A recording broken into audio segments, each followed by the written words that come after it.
Voilà, elle est finie cette 8e journée qui a commencé avec la nette et facile victoire de l'Olympique de Marseille sur une équipe du Havre qui a été loin de confirmer son début de saison au Vélodrome.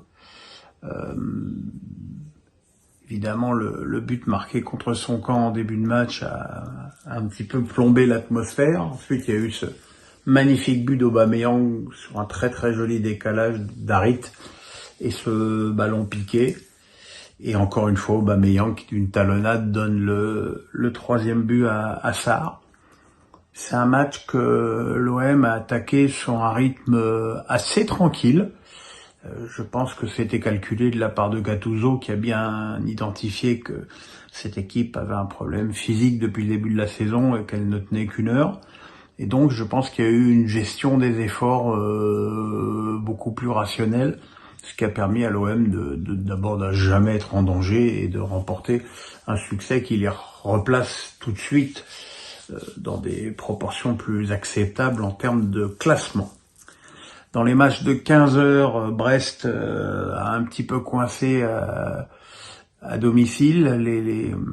Les Toulousains ont ouvert le score et puis le match était assez neutre longtemps. Et puis en fin de match, la pression bretonne s'est fait plus forte et Satriano a égalisé dans les arrêts de jeu. C'est un coup d'arrêt pour Brest, si on veut bien considérer que Brest joue la tête de championnat, sinon ça reste un nul à domicile. Lyon-Lorient, un match vraiment très étrange, comme quoi 2 matchs entre mal classés, ça peut parfois faire un match sympa, surtout quand les défenses sont à la ramasse à ce point-là. Lorient a ouvert le score sur un très très joli but d'Eli Kroupi Junior. Et puis derrière, il y a eu enfin une réaction lyonnaise depuis le début de la saison avec une égalisation de Nouama, puis 2 buts de Lacazette qui ont permis à Lyon de peut-être entrevoir sa première victoire de la saison. C'était déjà la première fois qu'il menait au score depuis le début du championnat. Mais les Lorientais, sur encore 2 fois, d'ailleurs 2 très jolis buts, sont revenus au score. Et ça commence à être très très inquiétant pour cette équipe de Lyon. Et surtout que le coaching en cours de match de Grosso a paru totalement invraisemblable, parce qu'en fait, globalement, il a fait sortir les meilleurs joueurs du match. Donc un coaching un petit peu incompréhensible. Et puis Montpellier-Clermont, c'était longtemps un joli match que après avoir été rejoint au score 2 fois, les Montpelliérains avaient réussi à prendre 2 buts d'avance et à mener 4-2. Tout allait bien, ça permettait à Montpellier de remporter une jolie victoire à la Mosson, ce qui est quand même pas si souvent. Et voilà qu'il y a donc un connard, comme le dit Laurent Nicolas, qui a balancé un pétard sur Hugo, le gardien de but de Clermont, qui a dû, je sais pas, est-ce que c'est au niveau de l'oreille interne, est-ce que c'est un malaise vagal dû à l'explosion, enfin voilà quoi. Enfin peu importe d'ailleurs.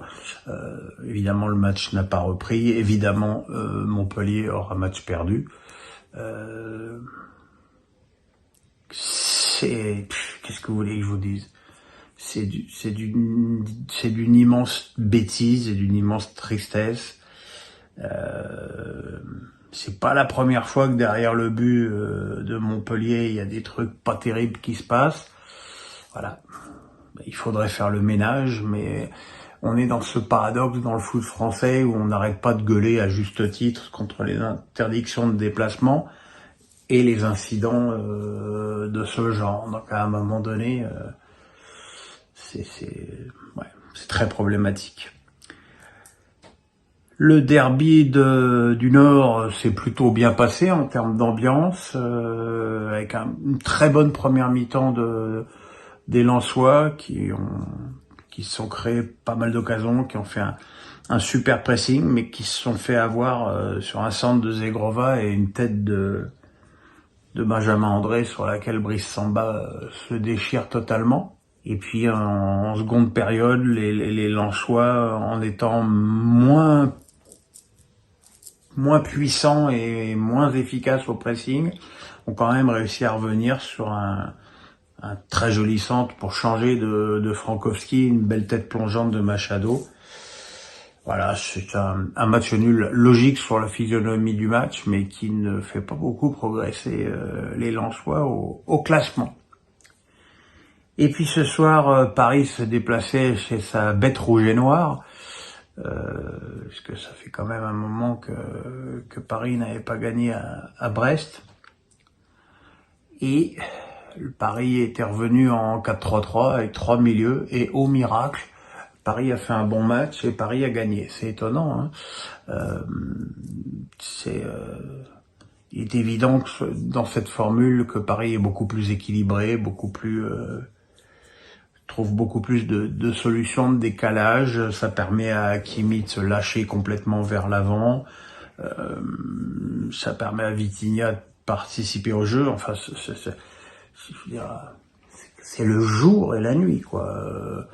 La première période a été pourtant assez équilibrée jusqu'à ce but assez exceptionnel de Vitinha, d'une frappe dans la lunette. Et puis quelques minutes plus tard, un super centre de Waerze et Emery trouve la tête d'Hakimi. Ça fait 2-0 pour Paris. La deuxième période, Paris a commencé un peu à manger les occasions et Gouiri est revenu de la tête, mais juste derrière, Kolo Muani, qui venait de rentrer sur son premier ballon, a mis le but du break sur un nouveau super centre d'Hakimi qui fait quand même un sacré début de saison. Voilà, Paris qui se replace d'abord dans le trio de tête et à 2 points du leader. Il est évident que dans cette configuration, le PSG est totalement, à mon avis, injouable dans ce championnat. Faut juste qu'il n'y ait pas de pépin au milieu et que Luis Enrique arrête d'avoir l'envie de faire des dingueries en termes de compo d'équipe. Voilà mes petits amis. Le pouce, on s'abonne et on se retrouve demain pour face à Pierrot et vendredi pour le match des Bleus aux Pays-Bas. Bisous, buonanotte amici.